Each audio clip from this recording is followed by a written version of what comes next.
या बिझनेस मध्ये येण्याचं कारण एकच की मला पहिल्यांदा ऍसिडिटीचा खूप त्रास होता. जेवायला बसलं तर म्हणजे ताटावर बसलं उलट्या व्हायच्या, म्हणजे जेवण जायचंच नाही. त्यामुळं तब्येत एकदम डाऊन झाली होती. तर मला यादव मॅडम आमच्या दुकानावर आल्याने त्यांनी मला सांगितलं की सर तुम्ही आमच्या म्हणजे अमृत ज्यूस घ्या आणि बघा तुम्हाला काय फरक पडतोय. ठीक आहे म्हणलं, मी सुरुवात केली आणि अमृत ज्यूस घ्यायला सुरुवात केली आणि 8च दिवसात माझा ऍसिडिटीचा सर्व प्रॉब्लेम गेला.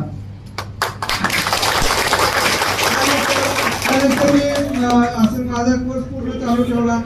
तर मला युरिन स्टोनचा त्रास होता, तर माझे 2 स्टोन गेले पडून. त्यानंतर मला चरबीच्या गाठी होत्या दोन्ही, त्या दोन्ही गाठी माझ्या गेल्या, पूर्णपणे नष्ट झाल्या आणि आता मला पूर्ण बरं वाटते त्यापासून. माझा सायटिकाचा प्रॉब्लेमही पूर्णपणे गेला आणि मी आता जवळजवळ 6 ते 7 महिने झाले रियाजचा ज्यूस घेतोय आणि आता मला माझी तब्येत एकदम ठणठणीत झालेली आहे.